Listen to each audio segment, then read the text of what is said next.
All right, and we back on the forecast. Now, I was in St. Louis after the officer Jason Stokely was found not guilty of killing Anthony Smith. I see some people are still out there protesting. I don't know how long it's going to take to realize that that's simply not going to work. At some point, we're going to have to create our own legacy. Now, I'm all for remembering our ancestors. I'm all for honoring our ancestors. I'm all for celebrating our ancestors. But at some point, we're going to have to create our own lane.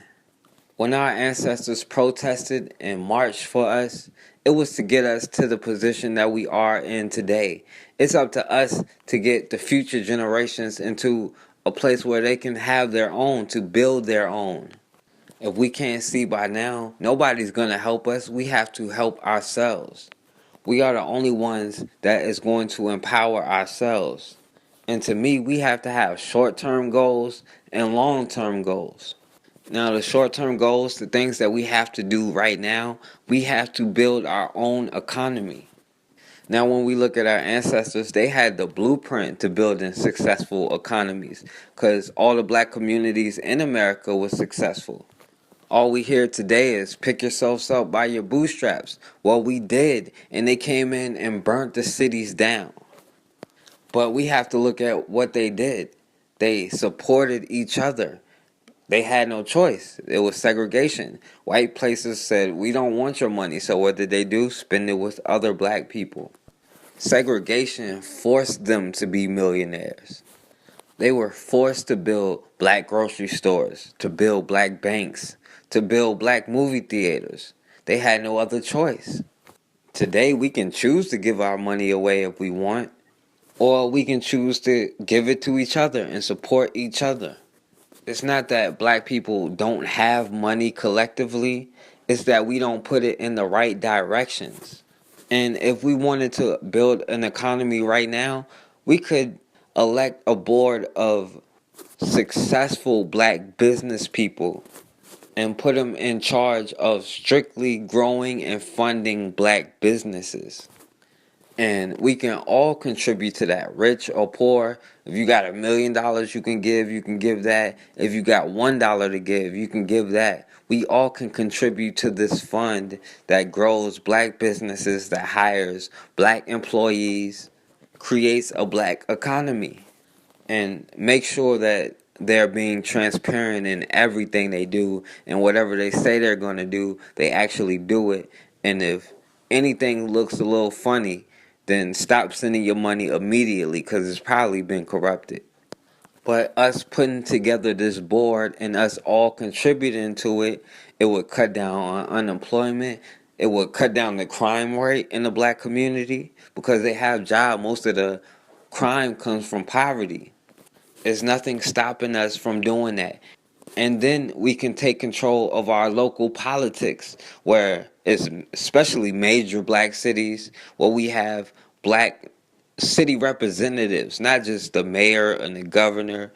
You know, everybody look at the president, but we have to pay attention to the local areas, the people who are in charge of who hires the police commissioner, you know, who decides which laws they're going to enact on the community.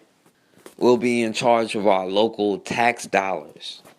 And they've always appointed black leaders. Maybe it's time that we start appointing our own black leaders.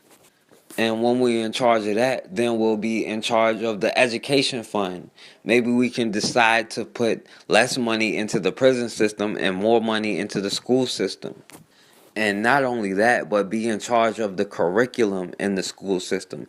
Teach them the truth about history. I think all kids should know the truth about history, but especially black children should know the truth about history. Because if you don't know history, you're going to repeat it over and over and over again.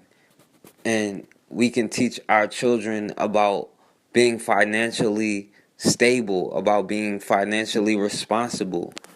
Teach our children about mutual funds and stocks and bonds when they're really, really young, so they can start off when they're young, so they don't have to keep working over and over and over for the rest of their lives for each generation. We need to find a way to get our children interested in science and math when they're young and teach them how to become doctors, teach them how to become lawyers. And of course, the doctors and lawyers and teachers that we have today, we need to support them 100% and always have their back if they ever go through anything that is unjustified. And the judges and lawyers that we do have continue to try to make things as fair as possible. But at the end of the day, America was built on racism and would probably die without racism. And the most important thing that we have to learn and we have to do right now is learn how to protect ourselves and protect whatever we do build. We had the black schools. We had the black economy. We had the black cities and we had the black families. They were all destroyed. We have to learn how to protect ourselves. And we have to learn how to put aside our nationalities, our beliefs, in order to unify. Because on the long-term goal, you will always face the same system until you have a nation that will stop that shit, until you have an army that will back you up. And as black Americans, we have to realize we do have a lot of influence around the world. But we have to go around the world and help our people and let them help us. We have to politic with our people in Haiti and help them and let them help us. And to all of our people all over the world, we have to go there and help them and let them help us. And at the end of the day, we're going to have to politic with our brothers and sisters in Africa and help them and let them help us. We've all been colonized by the same people. We're all in the same position. We've all been extorted by the same people. And I'm not saying if you're black, you gotta leave America, leave your home or anything. But if you want equal protection, if you want a difference, if you want a change, then you're going to have to build a nation on your own land with an army that will back you up if something unjustifiable happens to you, especially something that happens over and over and over again. We are going to have to put aside our tribalisms at the end of the day. Because at the end of the day, they have put aside their differences in order to put themselves in position over top of you. So we have to put aside our tribalism to be in control of our own destiny, to protect our children. And we can start by putting our differences at the door, leaving our belief systems and all of that at the door in order to come together to protect ourselves, to protect our children, and to control our own destiny. There we go.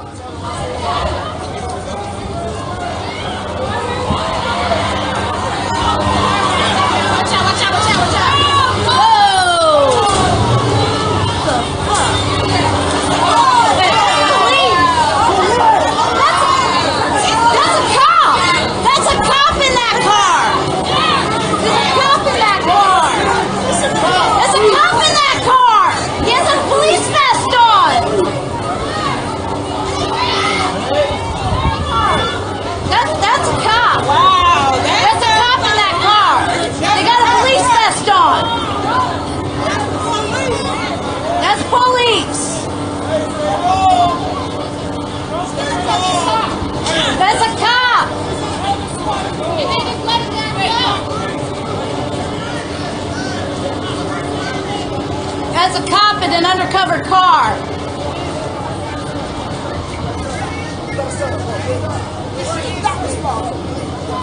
And here come the riot cops. You're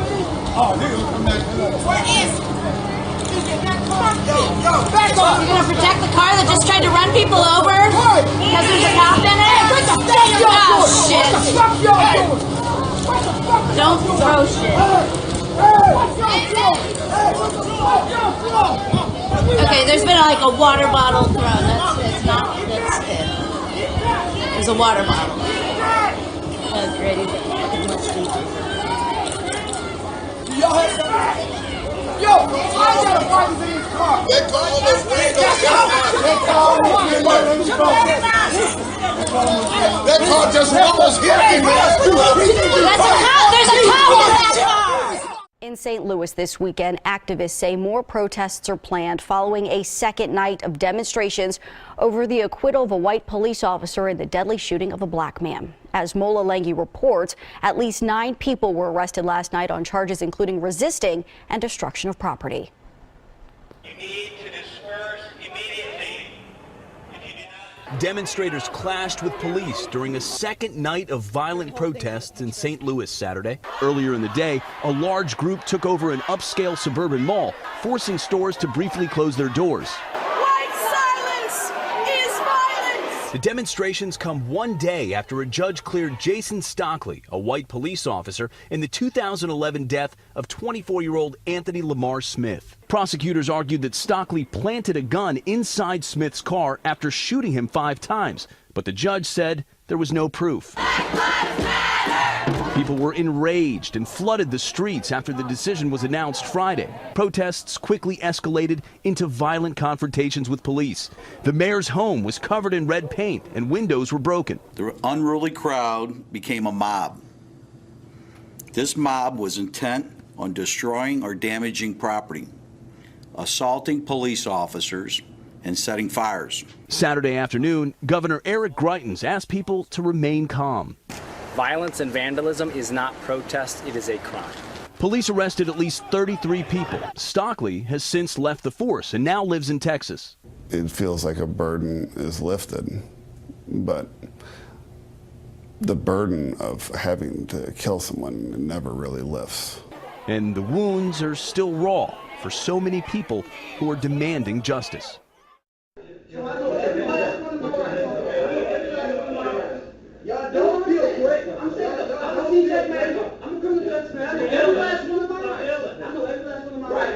me one thing I did wrong. Tell me one thing I... Come on, man.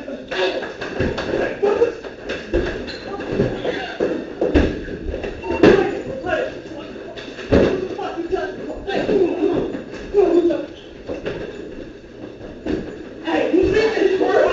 Hey, bro. Hey, come on, bro. Chill.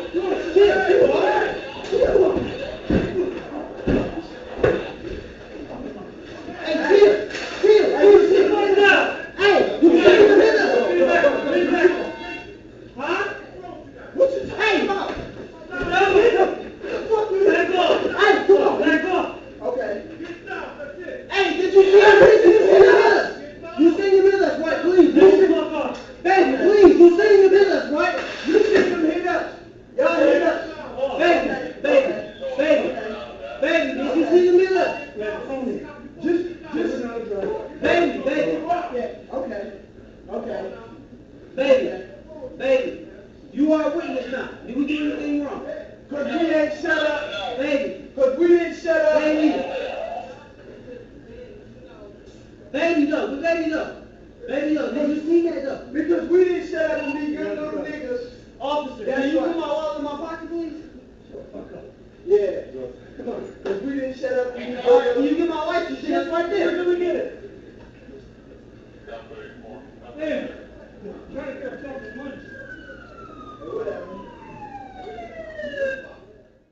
Remember the shocking video of 2 teens duking it out with a pair of Detroit cops? Tonight, a huge development in the case.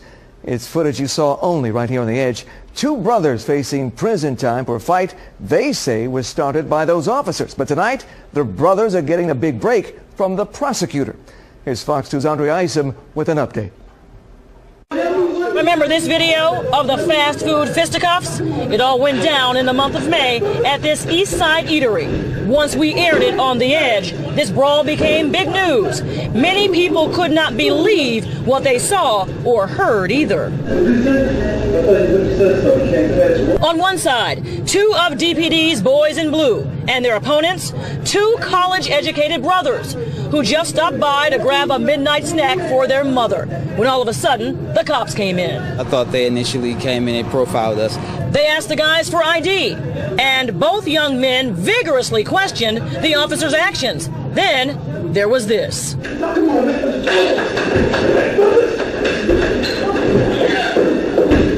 After an investigation, investigation, the Detroit Police Department deemed this use of force appropriate and reasonable. So, law enforcement was off the hook. However, some serious charges were levied against the lads.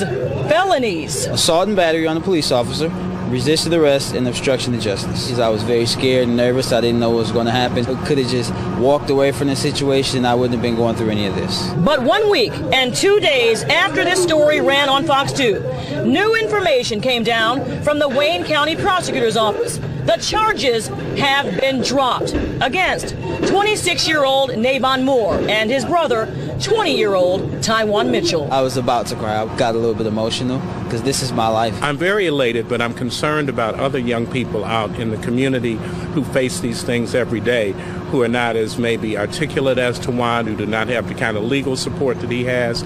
I'm concerned about them, and those are the people that we're going to continue to fight for. Justice is going to get served, whether it's on the people or it's on the police, and I think justice was served today. For Taiwan, this nightmare may be over, but he is glad it is something he'll never forget. Taiwan is approaching his junior year at Madonna University. His major, criminal justice. I want to work with the federal government, and if I can't work with the federal government, I want to work with the youth in the city of Detroit, so I can help them out. Now, with situations like this is another thing that I want to help them out with. I want to help them to get into school and better themselves. And already, he has learned some valuable lessons he will surely share with them all. Just walk away. Know the value of myself. Just walk away from it. It's not worth it.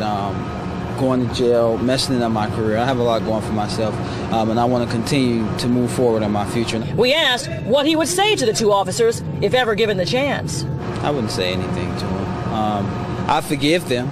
I don't hold any grudges for them. I just hope that they learn their lesson and just go on with their jobs, do their jobs the correct way. This case sets a precedent. It sets a precedent for two young men who are like the brightest and the best that Detroit has to offer. And if they can be encouraged upon, anybody can. Taiwan was able to break the news to his brother, who's in law school in Texas right now, that the charges have been dropped. Both men think that video should be an example to police and the public of what not to do, though they are not saying that you should not defend yourself if put in a particular situation. But knowing when to walk away is also a true sign of a man. To the president's chagrin, demonstrations continued. In 1965, protests targeted Selma, Alabama, the seat of Dallas County, where fewer than 1% of eligible blacks were registered to vote. And where bully boy segregationist Sheriff Jim Clark and his deputized citizens posse rounded up civil rights activists using Gestapo tactics and cattle prods. SNCC's John Lewis was among more than 2,000 demonstrators jailed in the first months of 1965.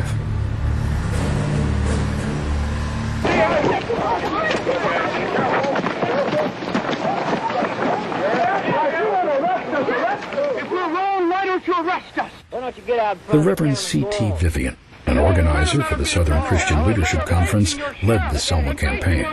We're willing to be beaten for democracy, and you misuse democracy in the street. You beat people bloody in order that they will not have the privilege to vote. You beat me in the side and then hide your blows. Well, go on. No, I don't need to leave. We have come to register to vote. And you must realize that this is a national issue. It's not a Selma issue. It's not an Alabama issue. This is a national issue. Whenever anyone does not have the right to vote, then every man is hurt. I don't need to leave. We have come to register. On the night of February 18th, state troopers savagely attacked Vivian and other demonstrators. In the chaos, a young man named Jimmy Lee Jackson was shot at point-blank range in what the local newspaper called a nightmare of state police stupidity. He was murdered by the irresponsibility of every politician from governors on down who has fed his constituents the stale bread of hatred and the spoiled meat of racism. The tragedy galvanized the Selma voting rights campaign. SCLC's James Bevel proposed a symbolic march from Selma to the Alabama state capitol in Montgomery, more than 50 miles away. On March 7, 1965, SNCC's John Lewis and the SCLC's Hosea Williams led a procession of more than 500 marchers over the Edmund Pettus Bridge. Alabama state troopers, clad in gas masks and riot gear, waited on the other side. It'll be detrimental to your safety to continue this march, and I'm saying that this is an unlawful assembly. You are ordered to disperse, go home, or go to your church. This march will not continue.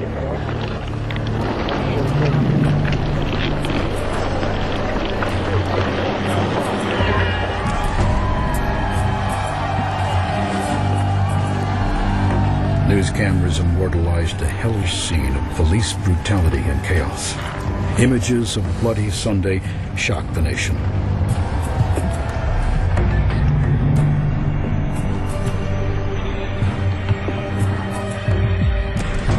Time magazine reported that rarely in human history has public opinion reacted so spontaneously and with such fury.